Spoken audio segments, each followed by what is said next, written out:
السلام عليكم ورحمة الله وبركاته. بسم الله والحمد لله والصلاة والسلام على رسول الله وعلى آله وصحبه ومن والاه. Brothers and sisters, inshallah, we're going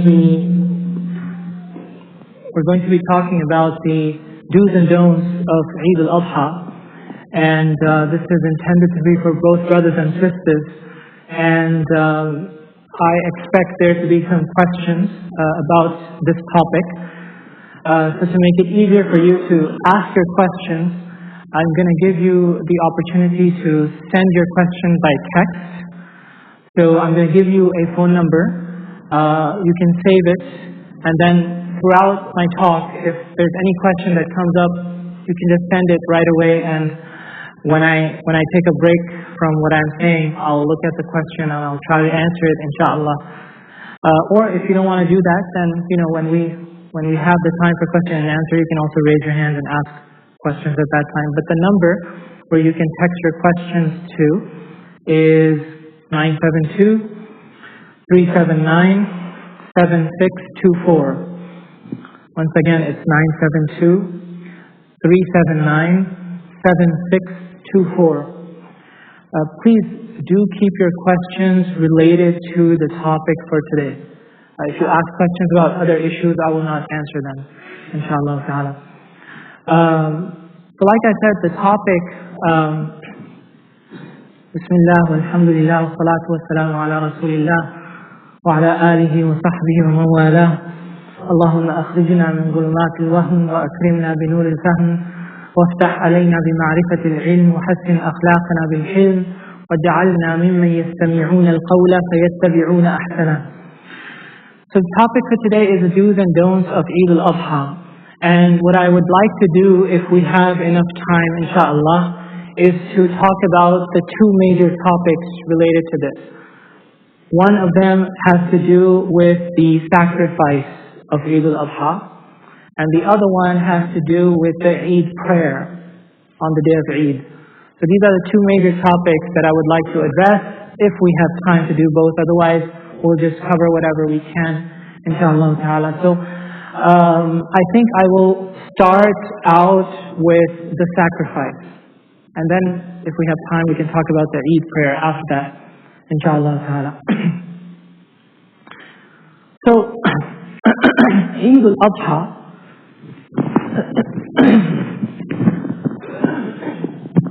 Eid al-Adha comes from the word udhiyah. Udhiyah.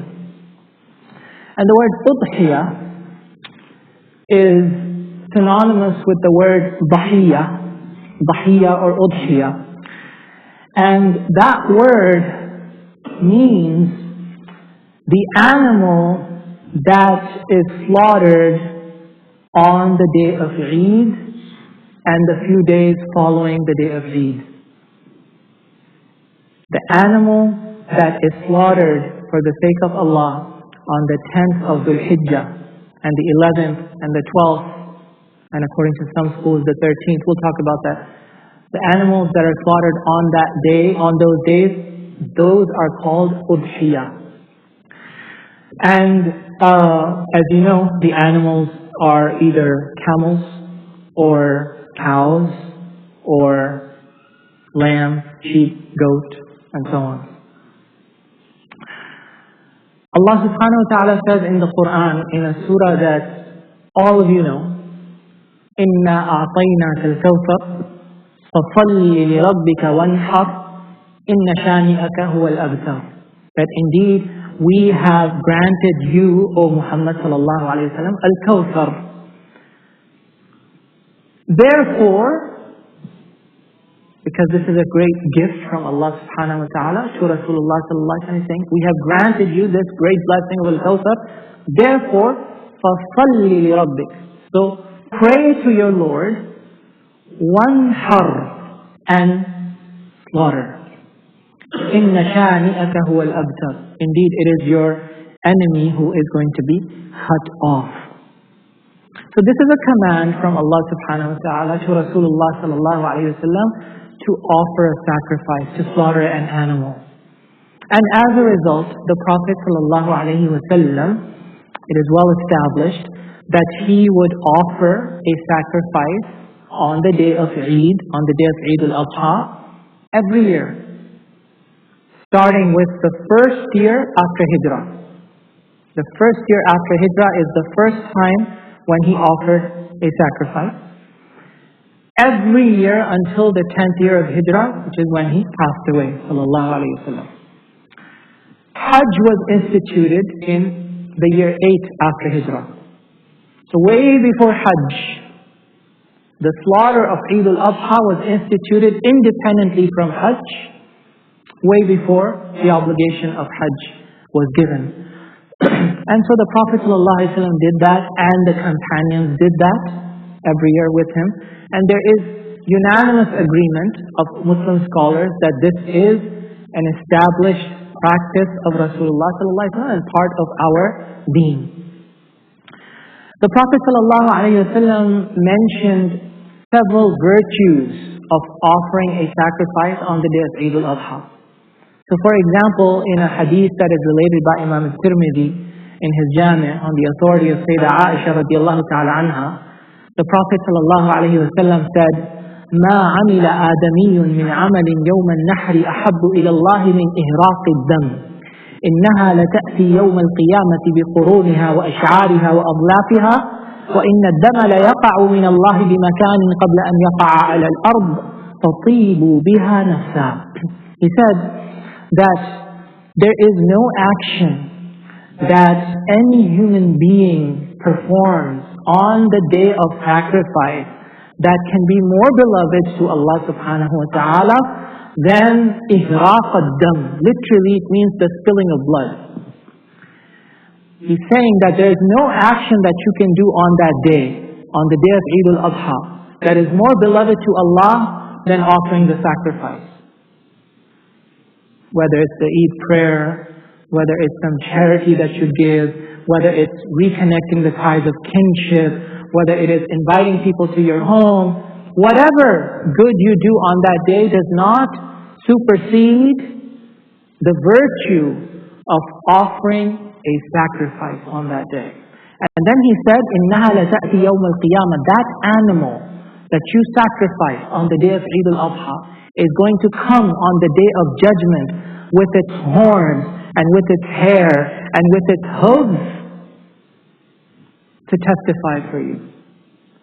And he said that the blood that gushes out of that animal as you slaughter it, before it hits the ground, it is accepted by Allah subhanahu wa ta'ala. That quickly, Allah swiftly accepts that action from you. فَطِيبُوا بِهَا نَفْسًا. So he said, so do that action feeling good about it. فَطِيبُوا بِهَا نَفْسًا. Now this might raise some questions. If that question comes, I'll answer it, but I'm going to move on, inshaAllah ta'ala. Now, the next issue that I want to address is what exactly is the ruling, legal ruling of offering a sacrifice on the day of Eid? In other words, is it fard? Is it obligatory? Or is it sunnah? Is it recommended? Or is it optional? Mubah? What is it? And here, the scholars have differed. The scholars have differed about this. So, according to one group of scholars, it is a sunnah mu'akkada. It is an established sunnah. Highly recommended, emphasized sunnah of the Prophet sallallahu alaihi wasallam. And that's the view of the Shafi'i school and the Maliki school and some of the Hanbali scholars, that it is a sunnah mu'akkada. And according to that opinion, for you not to do that, for you not to offer a sacrifice on the day of Eid al-Adha is makruh. If you're able to, if you're financially able to do it and you don't do it, It is makruh, it is disliked. And why do they say that it is a sunnah? Because the Prophet ﷺ used to do it. Because according to one hadith in Sahih Muslim, the Prophet ﷺ would offer his own sacrifice with his own hands, and he would say Bismillah, and he would say Allahu Akbar.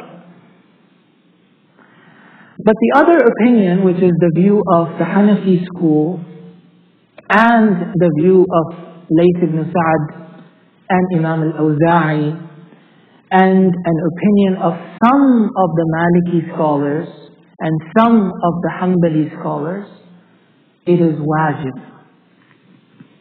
It is wajib on who? It is wajib on anyone who is Malikun Nisab, someone who possesses enough money to be obligated to pay zakat. Somebody who owns the Nisab. Anybody who is obligated to pay zakat is obligated, therefore, to offer a sacrifice. But there's an additional condition, and that is that they also have to be muqim. They have to be a resident. Okay, but if you are on a journey, then the obligation is lifted from you, according to the Hanafi school.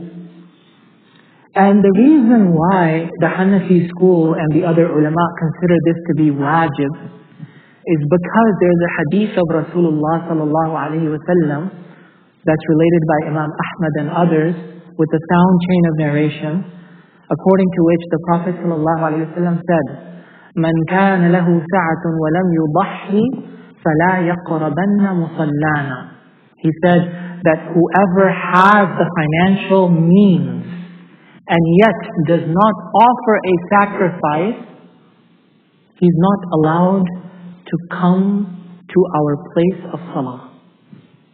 In other words, stay home. Don't bother coming to the Eid salah.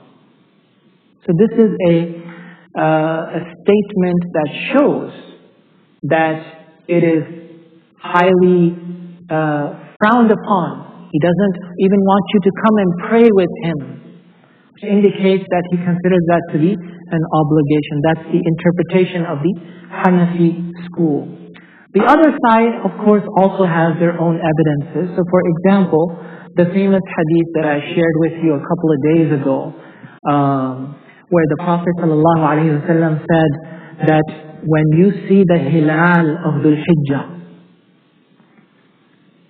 then if you intend to offer a sacrifice, you should refrain from removing any hair or any nails from your body until the animal is sacrificed. Right? That hadith that's related by Imam Muslim, that hadith, Imam Shafi'i says, look, the Prophet ﷺ said, those of you who intend to offer a sacrifice, which indicates that he is telling you it is not an obligation, therefore. He's encouraging it, but the fact that he's saying those of you who intend to do it. Okay? So, there is evidences from both sides, and as a result, there are both opinions. Some of the Sahaba, they actually also believed that it was not wajib, it was sunnah, and as a result, Abu Bakr and Umar, for example, would deliberately not offer a sacrifice on behalf of their wives, even though they are Malik Nisab, even though they own the Nisab. They would deliberately not offer a sacrifice on their behalf to show people that this is not wajib on everybody. Okay? However, once again, going back, the other scholars like the Hanafi school maintain that this is wajib. And therefore, at the very least, we can say that this is something that is highly recommended and very important. The Prophet ﷺ himself did that consistently every year until he passed away, since the time that it became an obligation. Since the time that it was legislated for the Prophet ﷺ. And therefore, we should try our best. Even if we follow the opinion that it is sunnah, we should try our best to do that every year. As for the Hanafi school of thought, everybody in the family who is Malikun Nisab, possesses the Nisab, has to offer a sacrifice with their name. Okay? Every adult who is above the age of puberty, who is Malik Nisab, who is a resident and not a traveler, both men and women. In the Hanbali school, they say that it is wajib also, but one animal suffices for the entire family. One animal, so if the husband offers it on behalf of the whole family, one goat, on behalf of the whole household, it fulfills the obligation in the Hanbali school. In the Shafi'i school, it's sunnah anyway. So one animal fulfills the sunnah for the entire family in the Shafi'i school. One goat fulfills the sunnah on behalf of the entire family. But in the Hanafi school, one animal for each member of the family that fulfills that prerequisite of being old enough and possessing the nisab. Okay, now you also know that one animal per person or 7 people can share in a cow or a camel, right? Up to 7 people can share in a cow or a camel. Now the next issue is, when does this obligation come into effect? In other words, when do we offer the sacrifice? What is the earliest time and what is the latest time at which we can offer the sacrifice?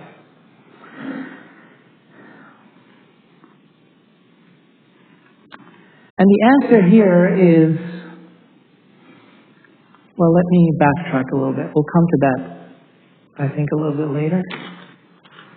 We're not going to come to it later. Yeah, we're going to come to that later. Let's backtrack. Before that, what do we sacrifice?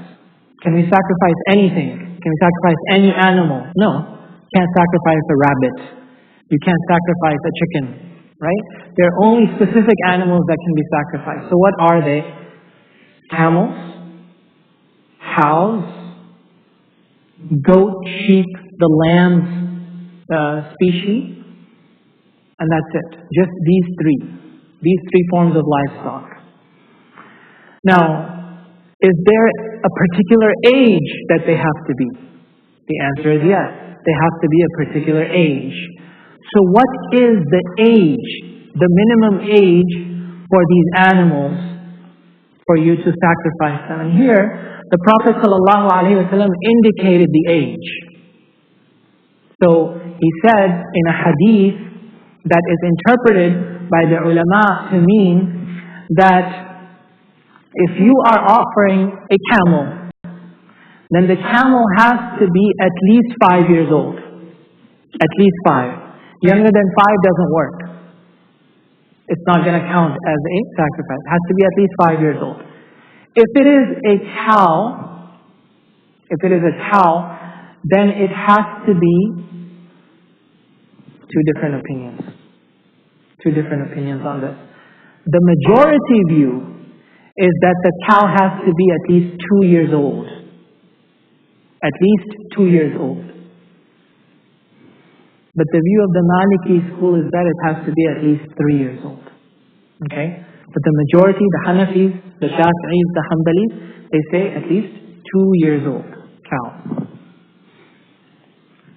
As for a lamb, there's a difference between sheep and goat. Okay? So let's talk about goat first. If it's a goat, there's also a difference of opinion here. Okay? So according to the majority, the Hanafis, the Hanbalis and the Malikis, according to the majority, the goat has to be at least 1 year old. At least 1 year old. And that's also an opinion of some of the Shafi'is. But the majority of the Shafi'is say it has to be at least 2 years old. Okay? So the majority view is that it has to be at least 1 year old. And when we say 1 year old or 2 years old or 5 years old, we're talking about the lunar year, obviously. Lunar year. When it comes to Islamic rulings, they go off of the lunar year. So has to be at least 1 year old according to the majority. A goat has to be at least 1 year old according to a lunar year. As for sheep, then the view of the Hanafis and the Hanbalis is that it has to be at least 6 months old. And according to the Malikis and Shafi'is, it has to be at least 1 year old. Okay? So there are differences in opinion in all of this. Now, the second question related to this is, a lot of people that are familiar with animals, they know that there's signs to look for to tell how old the animal is. You look at the teeth, for example. What kind of teeth the animal has is an indicator of how old the animal is. Okay?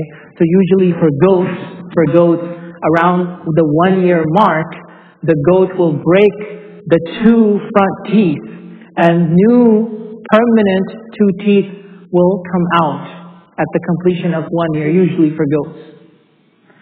The question is, what do we go with? The teeth or the age? In other words, if there's a goat that is 1 year old, but the new teeth have not come out yet, does that qualify or not? Okay? Or vice versa. Let's say that for some goats, the teeth come out early. What do we go by? And here, the ulama say that you go by the age, not the teeth. The age. So if the goat is 1 year old, even if it doesn't have the 2 permanent teeth, but you know that it is 1 year old, you can offer that as a sacrifice if you are following the majority view that the goat has to be at least 1 year old. Okay? So, practical scenario, you go to a farmer, and let's say it's a Muslim farmer, okay, and you have no reason not to trust him. He prays, he says, La ilaha illallah. We are supposed to have a good opinion of Muslims. That's what our deen teaches us.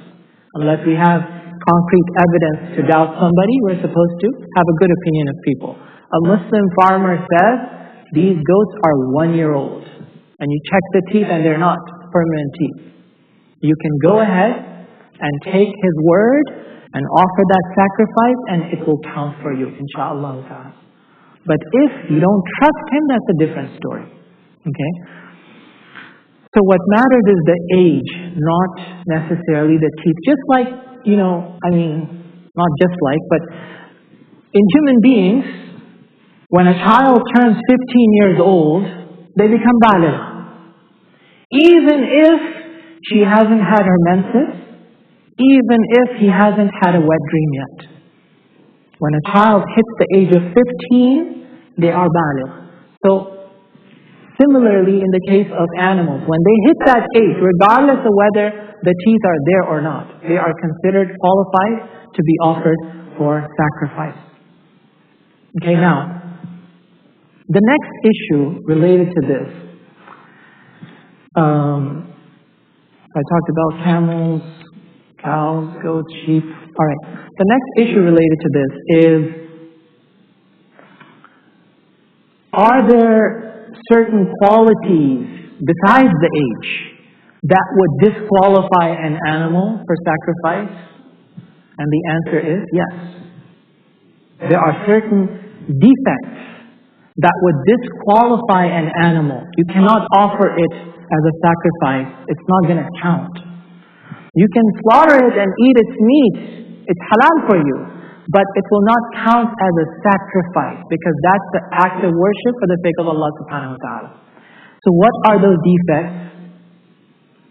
Well, if it's clearly ill, if the animal is clearly ill, then it's disqualified. If the animal is one-eyed, it's clearly one-eyed, only one eye functions, the other eye does not function, disqualified.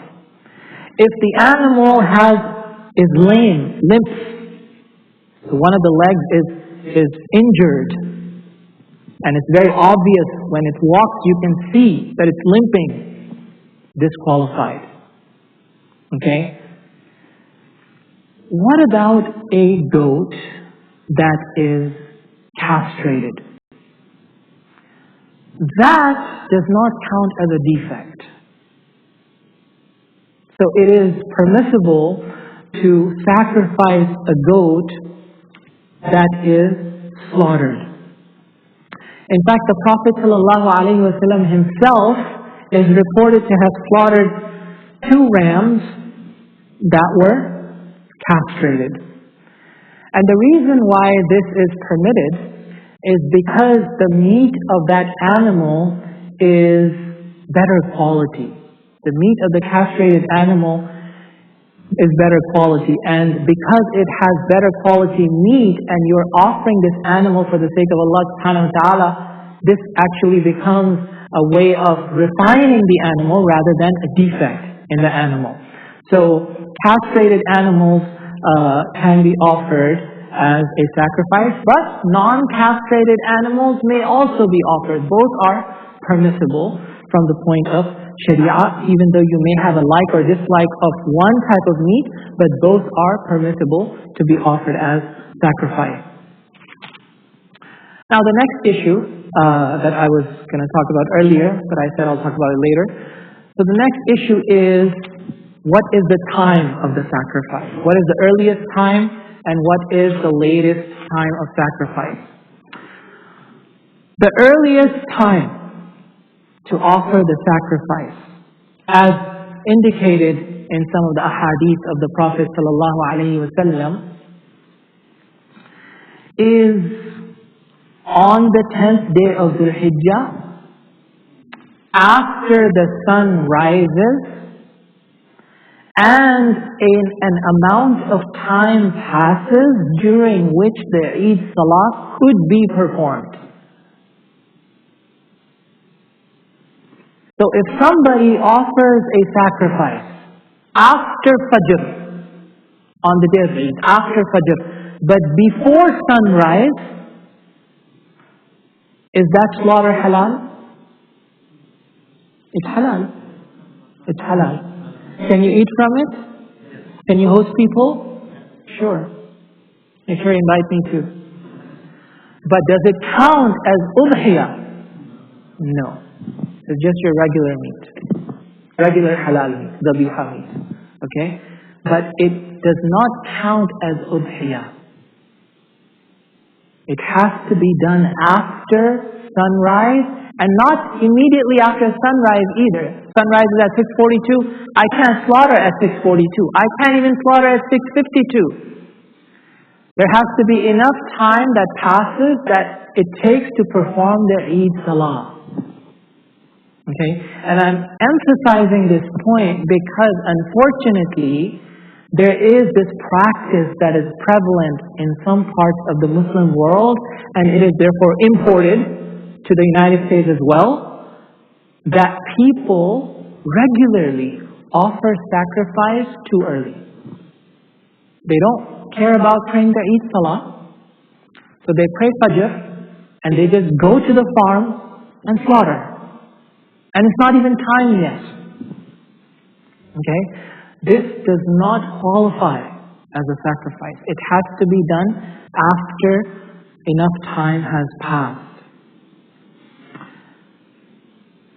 Now, what is the latest time for the slaughter? The latest that you can offer the Eid sacrifice. The latest time, according to the majority of the scholars, the Hanafi school, the Maliki school, and the Hanbali school, according to the majority of the scholars, ends with sunset on the 12th day of Dhul Hijjah. So you can sacrifice on the 10th day, or the 11th day, or the 12th day. You have 3 days. On the 3rd day, which is the 12th of Dhul Hijjah, when the sun sets and the 13th day begins, time is ended. But the Shafi'i school gives you 1 additional day. So you have until the next day's sunset, the 13th day of Dhul Hijjah sunset. Okay? So there's a difference of opinion here too, to be on the safer side, especially if you follow the opinion that it's wajib, which is the opinion of the Hanafis and some of the other ulama. You want to make sure that you do that by sunset on the 12th day of Dhul Hijjah. If you do it after that, it will not count as the sacrifice of Eid al-Adha. The next issue related to this is, how do you do the sacrifice? What are some guidelines for doing that? And here, the Prophet ﷺ said in a hadith related by Imam Muslim and others, إِنَّ اللَّهَ كَتَبَ الْإِحْسَانَ عَلَى كُلِّ شَيْءٍ فَإِذَا قَتَلْتُمْ فَأَحْسِنُوا الْقِتْلَ وَإِذَا ذَبَحْتُمْ فَأَحْسِنُوا الذَّبْحَ وَلْيُحِدَّ أَحَدُكُمْ شَفْرَتَهُ فَلْيُرِحْ ذَبِيحَتَهُ. He said that Allah subhanahu wa ta'ala has made ihsan mandatory in everything that you do. Ihsan translates into excellence, into perfection, into doing things in the most beautiful possible way. So Allah has made it mandatory upon you to do everything with ihsan as much as possible. And then he said, فَإِذَا قَتَلْتُمْ فَأَحْسِنُوا الْقِتْلَ. When you kill an animal, kill it with ihsan. And when you slaughter an animal, slaughter it with ihsan. And then he said, وَلْيُحِدَّ أَحَدُكُمْ شَفْرَتَهُ. Sharpen your knife. فَلْيُرِحْ ذَبِيحَتَهُ. So that you do not torture the animal. Sharpen your knife so that with one movement of the knife, it's done. You're not there struggling, inflicting pain on the animal. Okay? And this is something that needs to be emphasized, because unfortunately there are many malpractices among the Muslim community, both here as well as overseas, when it comes to slaughtering the animal, when it comes to treatment of the sacrificial animals. I have seen things that are horrifying in the Muslim world. The way that these animals are transported before the day of Eid from one place to another. In some Muslim countries I have seen goats being transported in pickup trucks, loaded like sardines. They cannot move. There is no space, tied down. And the truck is stuck in traffic and it takes hours to get from one place to another. This is maltreatment of animals. There are videos that are shared as jokes. People laugh at these videos and really they should make us cry. Like, I'm sure some of you have seen the video of a camel being transported in a rickshaw. Right? It's supposed to be a funny video, but it's not funny. That's not proper treatment of an animal. The Prophet ﷺ, in his time, he visited a companion, and that companion had a camel. And that camel came to the Prophet ﷺ in what was a miracle that happened with the Prophet ﷺ. This camel came and it cried, and it whispered something in the ears of the Prophet ﷺ. The Prophet ﷺ said, "Where is the owner of this camel?" They brought him and he said, "The camel complained to me that you overwork the camel and you don't feed him enough. Is this true?" And then he chastised him for that. The Prophet ﷺ told us about the woman who entered the fire of hell. Why? Because of a cat. Because she trapped a cat, she would not let it go to feed itself, nor would she provide food and drink for the cat, and the cat died. On account of a cat, she entered the hellfire. The Prophet ﷺ said, "Man la yarham la yurham." That if you don't show rahmah, you will not be shown rahmah. You know, we wonder why Allah subhanahu wa ta'ala does not take the ummah out of the misery, out of the circumstances that we are in. Why are Muslims butchered everywhere in this world? Well, what kind of treatment do we show to the animals? Man la yarham la yurham. He said, those who don't show rahmah will not be shown rahmah. Irhamu man fil ard, yarhamkum man fis sama. Show rahmah to those on earth, and those in the heavens will show you rahmah. So the Prophet ﷺ, he told us to treat these animals well. Even though we're going to slaughter them in the best possible way. Sharpen your knife beforehand. He came to a companion who was slaughtering an animal, and he saw that the companion had the animal pinned to the ground, and he was holding the animal down with his knee. So he had his knee on the stomach of the animal, holding it down. And while he's kneeling on top of the animal, he has the knife in his hand and he's sharpening the knife. And that animal is staring at the knife. The Prophet ﷺ saw that, and he said to him, "Woe to you! أَفَلَا قَبْلَ هَذَا تُرِيدُ أَن تُمِيتَهَا مَرَّتَيْنِ أَوْ تُرِيدُ أَن تُمِيتَهَا مَوْتَتَيْنِ." He said to him, "Shouldn't you have done that beforehand? Why do you want to kill this animal twice? No, you do that away from the animal. In fact, the proper way of killing the animal is not to show the knife at all. You do not show the animal the knife. You bring the animal, and alhamdulillah, we have seen this and we have practiced this. Last year, we went to the farm of one of the brothers in the community, and this is how we slaughtered the animals. There were goats there. We took one goat at a time. The other goats are away, completely away. They can't hear, they can't see. We bring the goat, we give it some water, we pet it, and the goat is calm. We pet it, we treat it with care, we give it some water, and then we gently lay it down on its side. And it will try to get up, and we caress it, and we wipe its back, and we say some dhikr, and it calms down in a matter of seconds. And it just lays there, and you cover the eyes with its ears. Cover the eyes with its ears, and it lays there completely subdued. All you have to do is hold it with 2 fingers. Nothing else. And there are videos you can watch on YouTube. I'm telling you what I experienced. You can watch on YouTube. Go to search for Mercy Slaughter. Same thing. Puts the ears on the eyes of the goat, holds it down with 2 fingers. The goat is laying down, completely ready to be slaughtered. And then you just bring the knife from behind you, which has already been sharpened beforehand. The goat doesn't even see the knife. And with one motion, it's done. One motion. If you do it right, if the knife is sharp enough, with one motion it's done.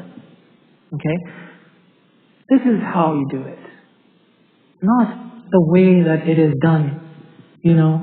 I have seen things that, like I said, horrifying. In some Muslim countries, you have a cow, it is tied to a pole with literally a rope that is this long. It cannot turn its head. It's stuck there. And what's happening in front of that cow? Everything. The slaughter, the skinning, the processing, the cut, the bloodbath, all in front of it. And it sees it. This is not the way. This is not the way. So the way that we slaughter has to be with ihsan. It has to be with rahmah. It has to be with mercy. And inshallah, with time, as we gain more influence over the farms in this area, we should demand from the farmers and from the slaughterhouses that they comply to our demand of treating these animals with care and with mercy. Otherwise, we will not do business with them. If we have the ability to put pressure, we should. After all, this is a capitalistic society, it's a consumerist society. The customer is always right, and we should use that to to make sure that it's done according to our values. Anyway, moving along, part of how you sacrifice the animal is to do it with your own hands. That's the sunnah. The sunnah is that you do the slaughter with your own hands. The Prophet ﷺ did it with his own hands. So that's the sunnah, that you do it with your own hands. And when you do it, you say a certain dua. You say, Bismillah, Allahu Akbar, Allahumma hadha anni wa an fulan. The Prophet ﷺ, when he slaughtered, he said, Bismillah, Wallahu Akbar, Allahumma hadha anni wa amman lam yudahi min ummati. That's what he said. He said, in the name of Allah, Allahu Akbar, oh Allah, this is on my behalf and on behalf of anyone from my ummah who does not get to offer a sacrifice. So that's what he said when he offered the sacrifice. When we offer the sacrifice, we say the same thing, Bismillah, Wallahu Akbar.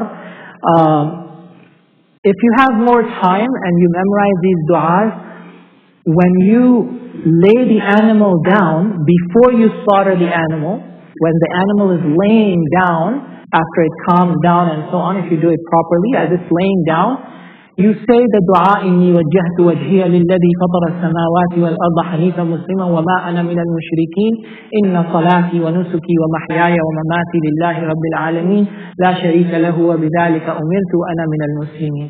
This is the dua that is sunnah to say at that time.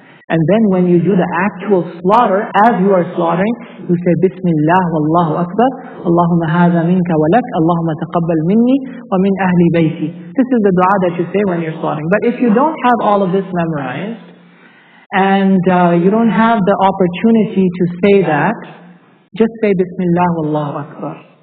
And have the intention that this is on behalf of you or whoever it is on whose behalf you're doing. Bismillah Wallahu Akbar. You don't have to mention the name. It has to be in the heart on whose behalf you're doing. Bismillah Wallahu Akbar. If you say it, it's better, sunnah. But the mistake that some people make is that the animal is laying down and they have the knife in one hand and the book of dua in the other hand. And they're reading the dua and they're struggling with the dua. They're struggling with the dua and the animal is watching the knife. You know? Again, this is unnecessary torture for the animal. Put the dua book away. Just go ahead and slaughter and say Bismillah Wallahu Akbar.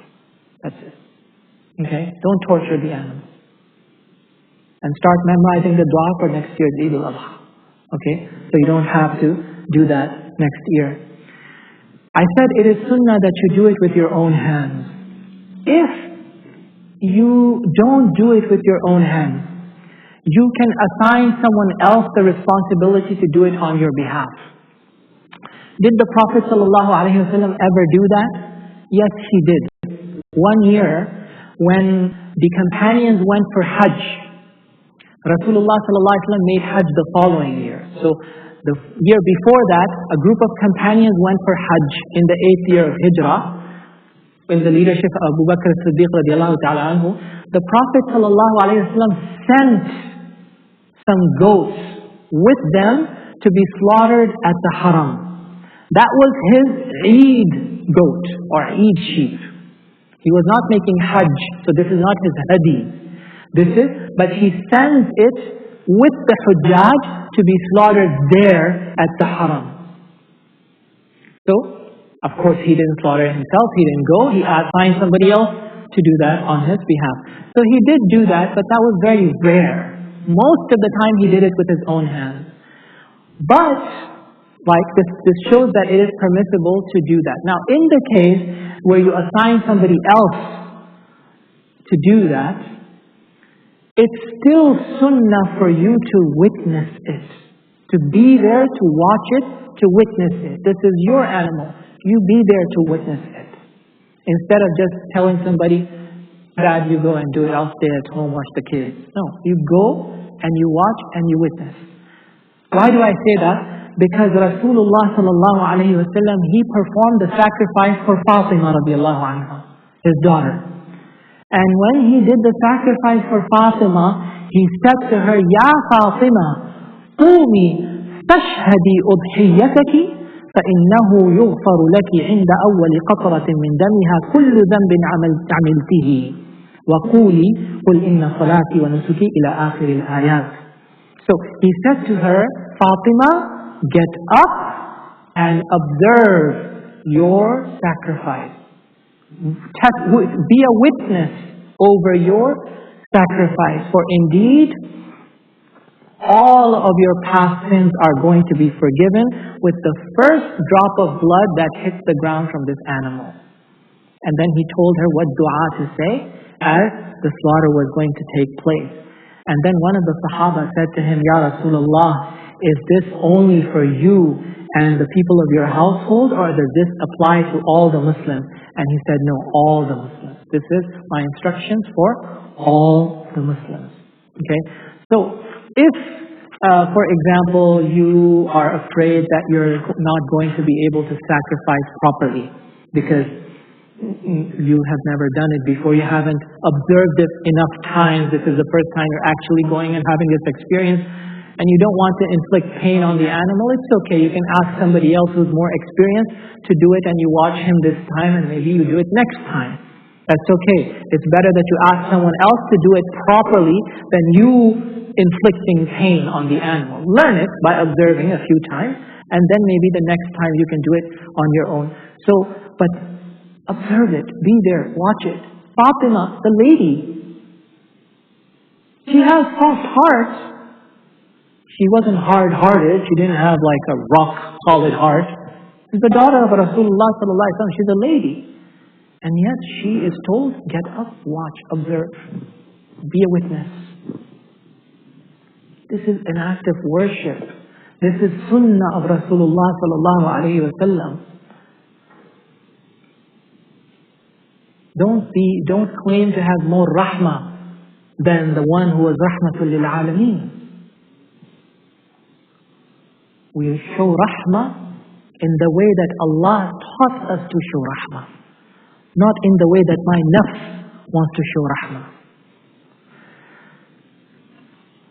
The next thing is, let's see if you have some questions here. I have a few questions. Let's try to get to some of them, inshallah. So for those of you who might have come late, you can text me your questions. The number is 972-379-7624. Once again, the number is 972-379-7624. So let me read some of these questions that I have received. The first one says, Assalamu alaikum wa rahmatullahi wa barakatuh, Sheikh. Wa alaikum assalam wa rahmatullahi wa barakatuh. I have a question. First of all, Jazakallahu khairan for writing out the full salam. Instead of writing out AOA or ASA or SA or AA, may Allah reward you. Sacrifice would usually mean to give something that you love for the sake of Allah subhanahu wa ta'ala.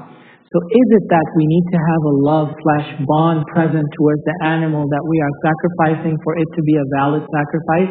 Because today we just buy an animal a few days before the Eid and sacrifice it. Could you please shed some light on this? No, you don't have to. The fact that you are paying for the animal, you are spending money that you love.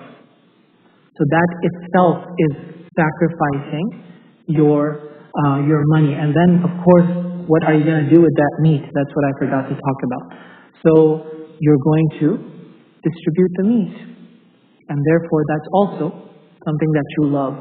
So, of course, if you have an opportunity to spend time with the animal, to raise it, to take care of it, that's better. The Prophet ﷺ used to, and the Sahaba, they used to decorate these animals. These animals used to be decorated. They would put garlands in their necks as they sent them off to the haram, for example. They would be colored with dyes, decorated, ornamented, because these are gifts to Allah subhanahu wa ta'ala. So to feed them, to make them fat before the day of sacrifice. This is all part of taking care of this animal that is supposed to be a gift for the sake of Allah subhanahu wa ta'ala. What I forgot to mention is, what do you do with the meat? The meat of the slaughter. And in this, there are also different opinions of the ulama. Okay? So the best thing to do with the meat. Let's talk about that first. The ideal, the optimal. According to the Hanafi school, the best way is to divide it into 3 shares. And you keep 1 share for yourself, 1/3 for yourself. Give 1/3 in charity to the needy and the poor, and 1/3 for your relatives, close family members, or if you don't have family members, then your neighbors, your friends, and so on. Okay? But since this is a wajib act of worship in the Hanafi school, therefore the distribution has to go to poor and needy people that are Muslim. The poor and the needy have to be Muslim. You cannot share the meat of udhiyah with the poor and the needy that are not Muslim, because this is wajib. Okay? We give charity to non-Muslims, that is optional charity. The wajib charity goes only to the Muslims. So you divide it into 3/3, 1/3 for yourself, 1/3 for the poor and the needy, and 1/3 for the relatives. That's the optimal. Okay, now, when you are dividing it into these 3/3, okay, don't keep the best meat for yourself and the discarded meat for the others. Don't do that. Like, for example, let's say you really like chops. Okay? Let's say you really like the chops. So don't keep all the chops for yourself and distribute the rest of the meat to the others. No. Mix the meat. Mix the meat together, and then you divide it into 1/3, 1/3, 1/3. This is if you want the optimal, the best way. Okay? But now, what is the bare... Well, let's talk about the optimal method according to the other schools. Like, for example, the view of the Shafi'is. The view of the Shafi'is, the optimal thing to do is to distribute all the meat and just eat a little bit from it. The rest of the entire meat, you give it away. That's more rewardable. Okay? So that's the Shafi'i view. Now, what is the least? In the Shafi'i madhab and in the Hanbali madhab, they say that you have to give at least a little bit of meat in sadaqah, as charity. You have to give at least a small portion in sadaqah to the poor and the needy. You can keep all the rest. It will count as udhiyah as long as you give a small portion for sadaqah. The view of the Ahnaf is that you can eat it all, and it will still count as udhiyah. You can eat it all, even if you don't share it with anybody. You eat the whole thing by yourself. It will still count as udhiyah. You won't get the reward of doing it 1/3, 1/3, 1/3, but it will still count as an udhiyah. Why? Because they say that the primary purpose of this act of worship is to actually slaughter the animal for the sake of Allah subhanahu wa ta'ala. You've already done that. So you can eat it all. But I don't recommend that, because number one, you're not fulfilling the sunnah, and number two, you're not fulfilling what is wajib according to the other schools, like the Hanbali school. Okay? So try to do what is the optimal in the Hanafi school at least, which is 1/3, 1/3, and 1/3. Wallahu a'lam. Another question that sometimes comes related to this is, can I cook the food and give it to the poor and the needy, or do I have to give the meat in raw form, in uncooked form? And the answer is that you can cook and give it. You can. But the preferred thing to do is to give it raw. And the reason for that is because the idea is to give ownership to the poor and the needy. Give them ownership over this meat. Let them decide what they want to do with it. Maybe they don't want to cook it. Maybe they want to save it in the freezer. Maybe they want to give it away. Maybe they want to cook it in a particular way, in a particular type of meal. Give them ownership of the meat. But if they don't have the means to cook it and they would prefer for you to cook it for them, then that's a different story, obviously. Alright? Wallahu a'lam. The next question is, Assalamu alaikum wa alaikum salam. What is the ruling for giving sacrifice on the name of family members who have passed away? The answer to this question is that it is permissible. Okay, it is permissible to offer a sacrifice on behalf of family members who have passed away. Just like you can give charity on their behalf, you can also offer a sacrifice on their behalf. This is the view of the majority of the scholars, and Allah subhanahu wa ta'ala knows best. Assalamu alaikum wa alaikum assalam. How about buffalo? Most sacrificial animals in Indo-Pak, is it covered in species or not? Yes, it is. So buffaloes can also be offered as sacrifice. They belong to the same category as cows and bulls. And Allah subhanahu wa ta'ala knows best. Then I have here 1, 2, 3, 4 questions from one person. Let's see what they're saying. Assalamu alaikum wa alaikum assalam. If a person is terminally ill and does not have any means of income, and the family is going through financial challenges. Sorry. This is the question. It says, every year I send money to perform udhiyah back home on our behalf, and the meat is distributed among the poor people in the village.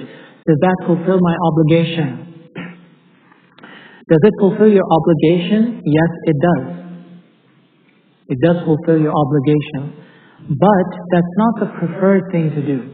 The preferred thing to do is to sacrifice the animal with your own hands, or at least be present when it's being sacrificed. Okay, that's the sunnah of the Prophet ﷺ. Can you do that? Does it count? Yes, it does. Alright? But look, we need to revive this sunnah in this land. If we keep sending money overseas, our children, how are they going to grow up? They're not going to have any clue of this sunnah that we have, because they've never observed, they've never participated in this. And gradually this will be lost in the Muslim community. After a few generations, we'll be responsible for that. So we have to strive to observe this sunnah right here in the United States of America, for no other reason than to preserve it, keep it intact, and revive it in this country for the sake of our children. Now, one thing that's related to this that a lot of people don't realize: can you offer 2 goats on behalf of one person? Can you sacrifice 2 goats on behalf of one person? Yes, you can. Yes, you can. The Prophet ﷺ himself offered 2 rams in the hadith that I read earlier on his behalf. The Prophet ﷺ, when he was at Hajj, you know, you also sacrifice at Hajj, right? Hajjaj also do the sacrifice, just like we do the sacrifice here. They do the sacrifice there in Hajj Tamattu or in Hajj Qiran. You do the sacrifice, right? The same rules apply there that apply here. It has to be the same type of animal, free of defects, the same age, all of that, right? Same rules. How many animals did the Prophet ﷺ sacrifice when he made Hajj? Does anybody know? 100 what? Camels. 100 camels on his behalf. He slaughtered 63 of them with his own noble hand. And then he gave the knife to who? Ali radiallahu ta'ala anhu, to complete the rest of the 47 animals that were left, 37 animals that were left. And these are camels, and you know how many people can share in a camel? 700 camels on his behalf. So look, if you feel that there are people who are more in need in Ethiopia, in Bangladesh, in India, in Syria, and you want to send money there for a sacrifice to take place there, I'm not saying don't do it. Do one here and do one there. Do one here and do one there. But preserve this sunnah here. However, to answer the question, is it permissible? Will it count if you just send the money overseas? Yes, it will count, inshaAllah ta'ala. Allah knows best. What is the fiqhi opinion on tagging of the animal on their ears? This is the common practice at the farmers around town. This is permissible. It doesn't count as a defect in the animal. If it is needed for identification purposes, it is excused in that case. And Allah subhanahu wa ta'ala knows best. Assalamu alaikum wa alaikum salam. What is considered enough time for each salah to pass to perform the sacrifice? So, the amount of time that it would take to perform 2 rak'ah and a brief khutbah. So approximately, I would say, about maybe 5 to 10 minutes.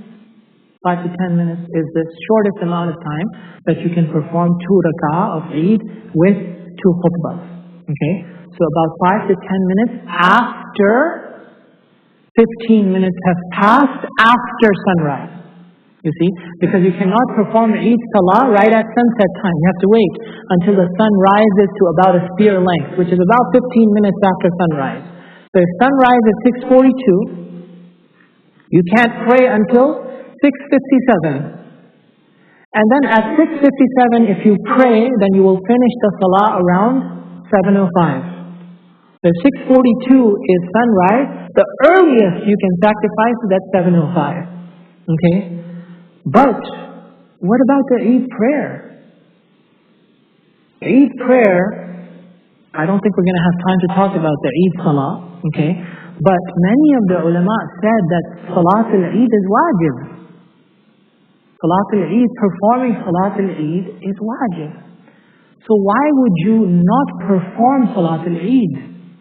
Go and perform your Salat al-Eid and then go and do the sacrifice. But for whatever reason, if you decide not to do Salat al-Eid and you just do the sacrifice, will it count?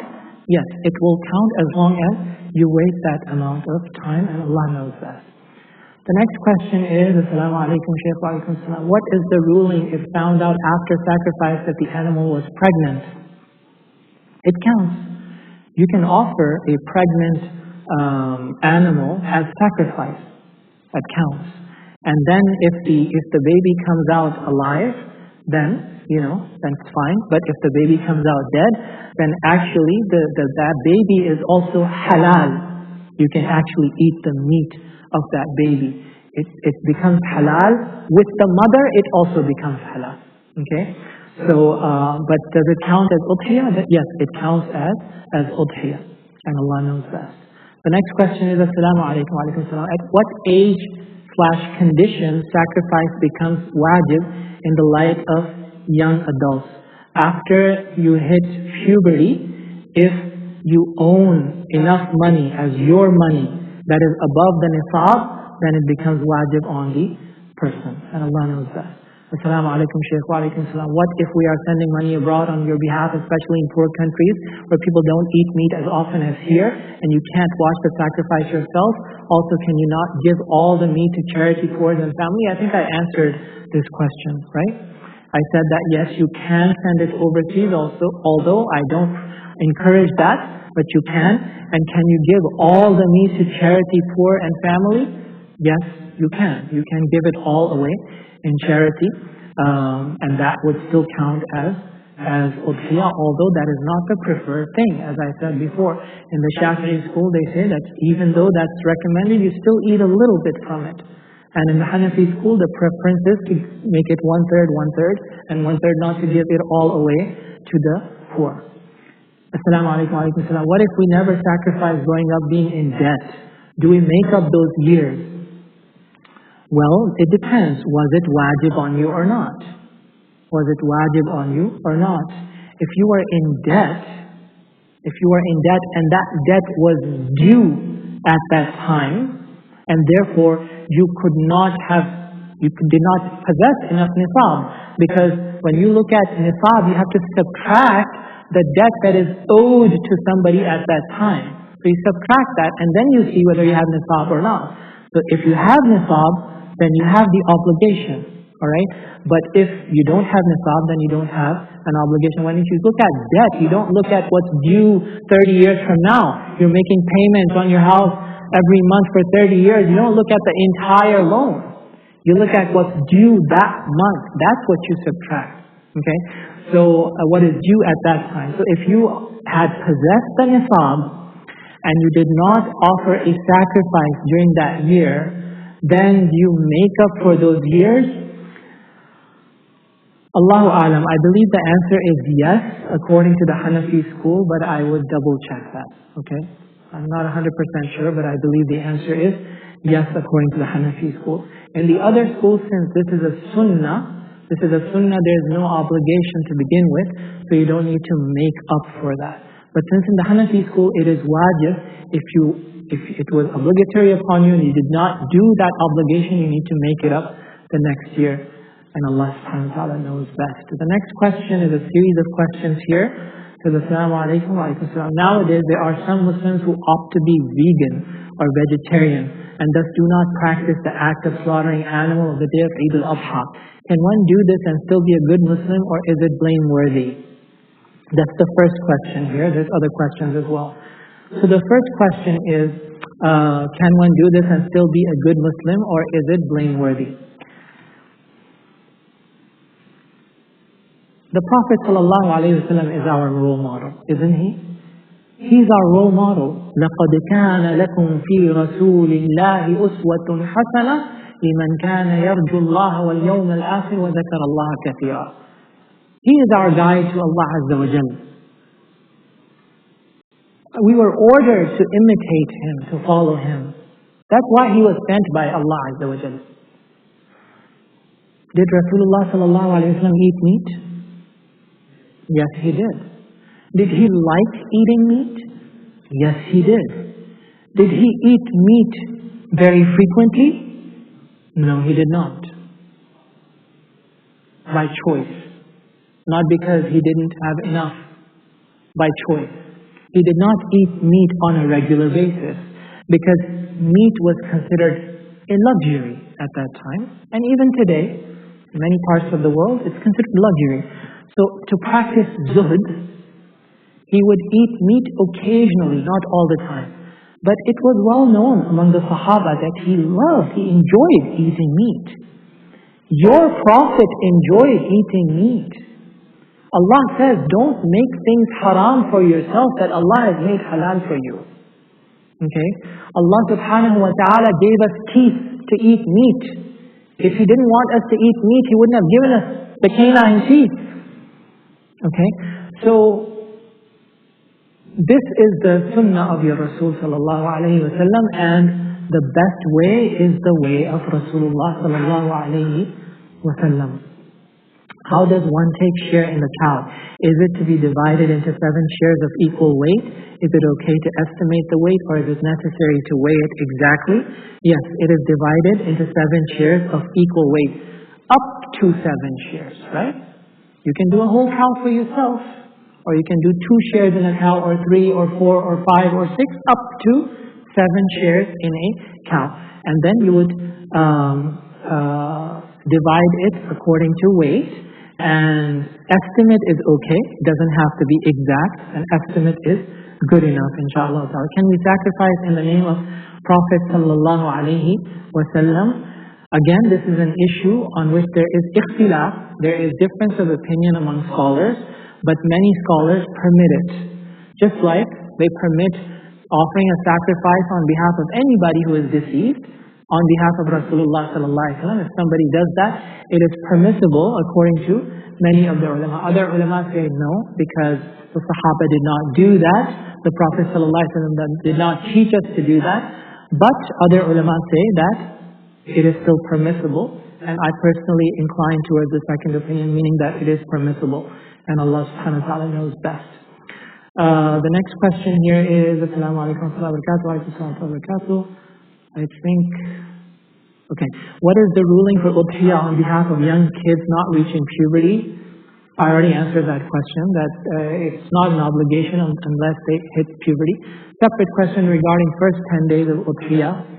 Not just they hit puberty, they also have to be owners of nisab. If I have a 15-year-old son, but he doesn't own enough money, there's no obligation for me to offer a sacrifice on his behalf, nor is he obligated to sacrifice his own animal. Okay? Separate question regarding first 10 days of udhiyah. During this time it's forbidden to cut nails, hairs. What about marital relationships between husband and wife? Anything not permissible for those not going for Hajj? Okay, so is it forbidden to cut hairs, nails during the first 10 days of udhiyah? There's a difference of opinion about that. Some of the ulama said yes, it is forbidden, and that's the view of the Hanbali school. Okay? But the view of the Shafi'i school is that it's makruh. It's not forbidden, it's makruh. If you intend to offer a sacrifice, for you to remove hair and nails until your sacrifice is done, it's makruh. It's not haram. It's not sinful.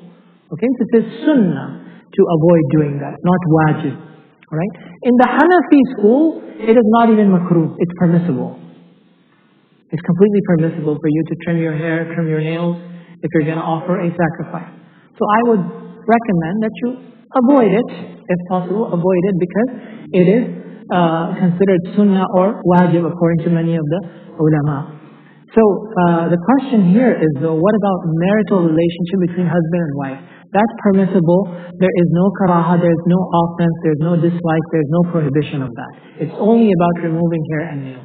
It doesn't apply to marital relationships between husband and wife. Anything not permissible for those not going for Hajj? No. You are not going to Hajj. You are here and you're not in ihram. Those things don't apply to you. The only thing is the removal of the hair and nails, and even that, the Hanafis say, it's completely fine. Okay? Last one. Can we give udhiyah in the name on behalf of our beloved Prophet sallallahu alaihi wasallam? I already answered that question for the whole ummah. There's one more question here, the last one that came to me. Assalamu alaikum wa alaikum salam. At what age or condition sacrifice becomes wajib? I already answered that question. One more question. What is nisab and today's value? 612.36 grams with 0.52 per gram is equal to $318. Okay, I mean, you're answering your own question, I guess. Look, what is nisab is very easy. You can just find out, just Google it, and it'll tell you what nisab is in dollar form. But if you want to do your own calculation, all right, you take, I think 84 grams of gold, supposed to be, if I remember correctly. 84 grams of gold, no? Right? Yeah. 87?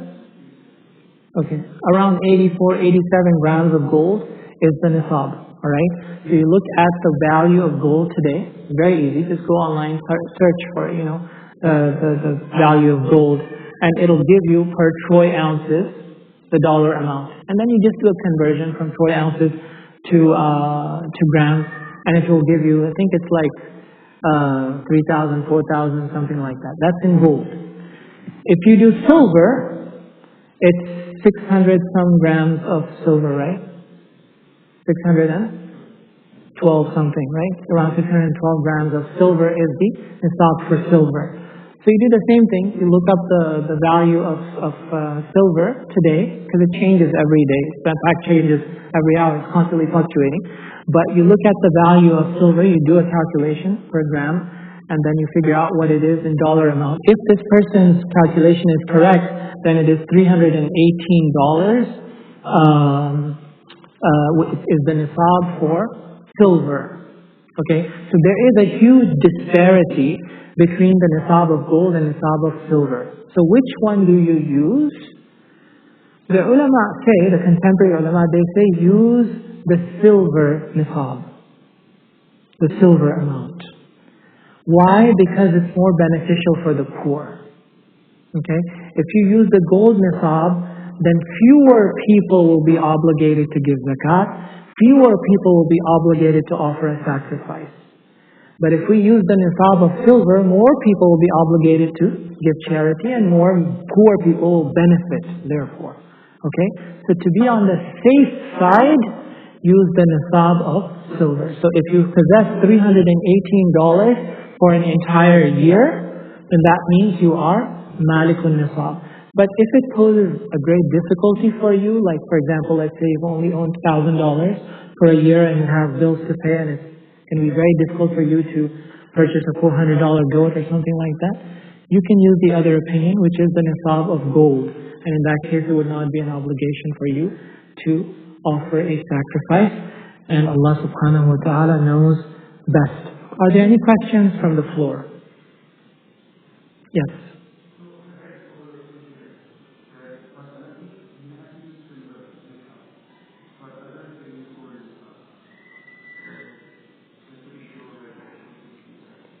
No, that's not true. That's not true. Yeah, that's not true. This is an issue on which there's really no difference of opinion between the madahib. Hanafi, Shafi'i, Maliki, Hanbali, they all agree that gold has a nisab and silver has a nisab. Right? In the old days, the values were equal. 612 grams of silver was equal to 84 grams of gold in value. But now the gold prices have skyrocketed and the silver prices have not kept up. So there's a great disparity. So modern day ulama have given fatwa of whether you should choose the gold standard or the silver standard. And they differ. And that difference of opinion is not based on madhab. It's across the madhab. Some of the Hanafi ulama will tell you use the silver, some will tell you use the gold. Okay? So it's not a difference between the madhab, it's a difference among the contemporary ulama. And like I told you, the safer view is to stick with the silver standard, but if it poses undue hardship, then you can use the gold standard. And Allah knows best. Yes?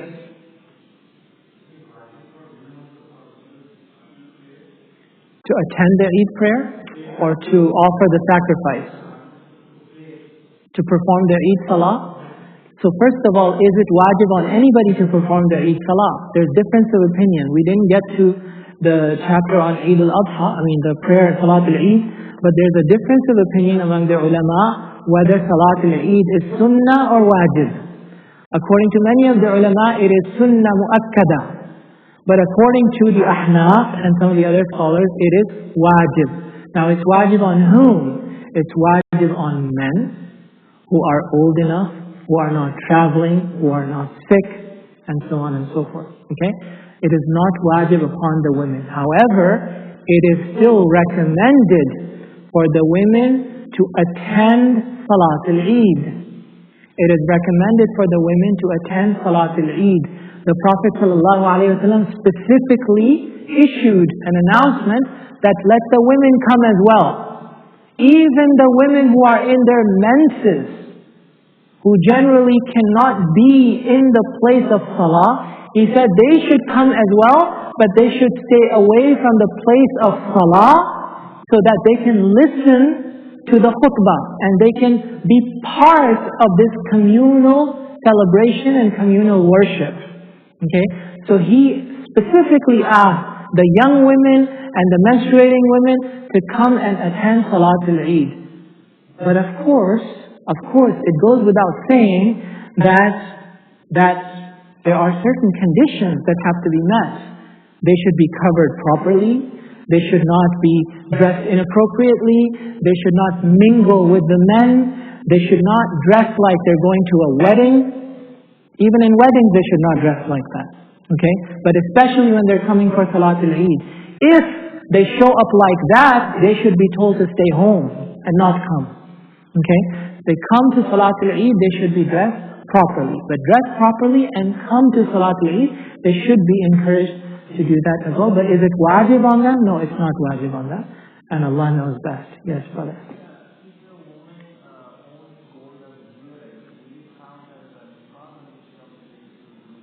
If a woman owns gold as jewelry, does it count as nisab? Yes, it does. Yes, it does. Yes? If we're using what? What about liver? What about it?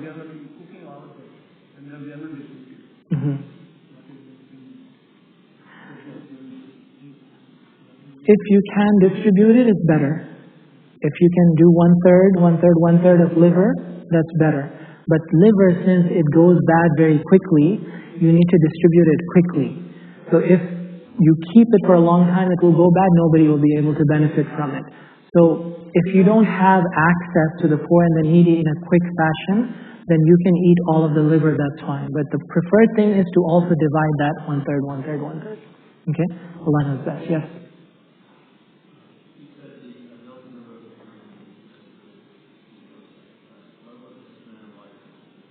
The husband and wife are two separate adults.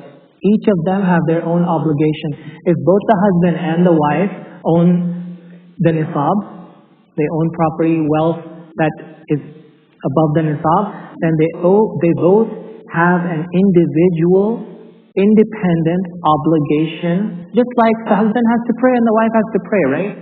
He has to fast, she has to fast, right? He has to give his zakah, she has to give his zakah. He has to do his sacrifice, she has to do his sacrifice. Now, can the husband pay zakat on behalf of his wife? Yes, he can. If she gives him permission, he can.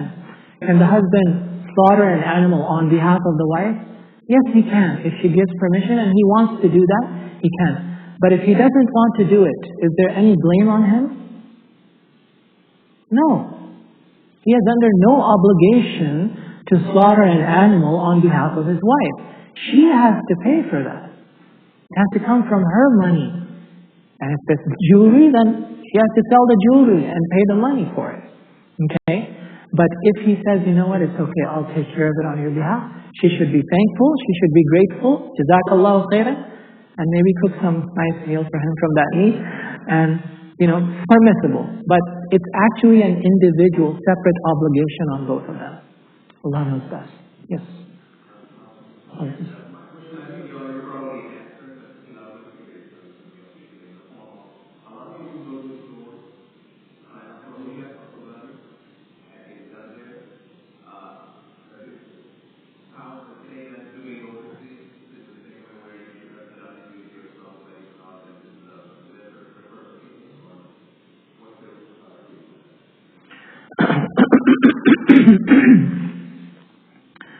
It's not fulfilling the sunnah. If you go and you pay money to the grocery store, right, and they do the slaughter on your behalf, you don't do it yourself, you are never present there, you don't even see the animal, you don't know what kind of animal was slaughtered, did it fulfill the qualifications and the conditions or not, was it defective, was it the right age, you have no idea, right?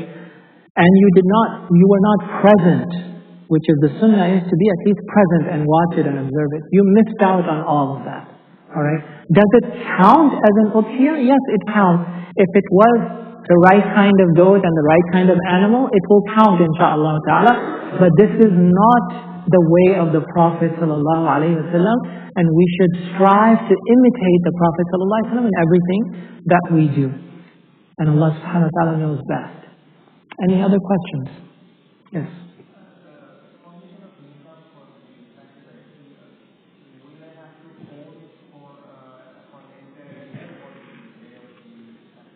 No.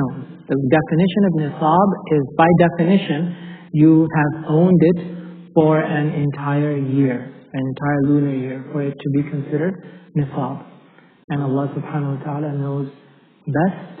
Somebody just sent me, Assalamu alaikum wa rahmatullahi wa barakatuh. Wa alaikum assalam wa rahmatullahi wa barakatuh. All they sent. Jazakumullahu khairan. I'm sorry we couldn't get to the discussion on Salatul Eid some other time, inshallah.